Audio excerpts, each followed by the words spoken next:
मानवाधिकार पर निबंध। तो चलिए शुरू करते हैं। सबसे पहला पॉइंट आएगा प्रस्तावना। प्रस्तावना में लिखेंगे मानव अधिकार से तात्पर्य उन सभी अधिकारों से है जो व्यक्ति के जीवन, स्वतंत्रता, समानता तथा प्रतिष्ठा से जुड़े हुए हैं। यह वे अधिकार हैं जो किसी भी व्यक्ति को जन्म के साथ ही मिल जाते हैं। दूसरा पॉइंट आएगा मानव अधिकार के उद्देश्य। मानवाधिकार दिवस मनाने का उद्देश्य लोगों को उनके अधिकारों के प्रति जागरूक करना है।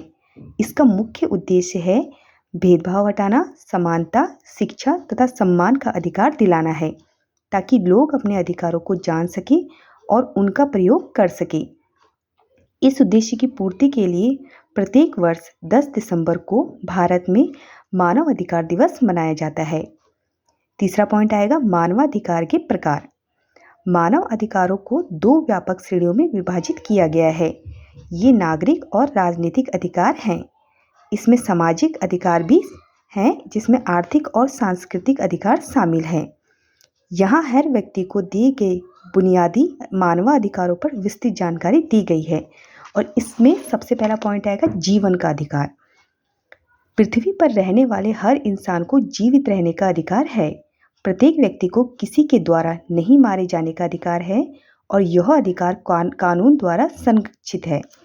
हालांकि इसमें मौत की सजा, आत्मरक्षा, गर्भपात, इच्छा मृत्यु और युद्ध जैसे मुद्दे शामिल नहीं हैं। दूसरा पॉइंट आएगा बोलने की स्वतंत्रता। हर इंसान को स्वतंत्र रूप से बोलने का और जनता में अपनी राय की आवाज़ उठाने का अधिकार है। हालांकि इस अधिकार में कुछ सीमा भी है, जैसे अश्लीलता, गड़बड़ी और दंगा भड़काना। तीसरा पॉइंट आएगा इसमें उचित परीक्षण का अधिकार। प्रत्येक व्यक्ति को निष्पक्ष न्यायालय द्वारा निष्पक्ष सुनवाई का अधिकार है। इसमें उचित समय के भीतर सुनवाई, जन सुनवाई और वकील के प्रबंध आदि के अधिकार शामिल हैं। चौथा पॉइंट आएगा सोच, विवेक और धर्म की स्वतंत्रता। प्रत्येक व्यक्ति को विचार और विवेक की स्वतंत्रता है। उसे अपने धर्म को चुनने की भी स्वतंत्रता है और अगर वह इसे किसी भी समय बदलना चाहे तो उसके लिए भी स्वतंत्र है। लास्ट पॉइंट आएगा इसमें निष्कर्ष।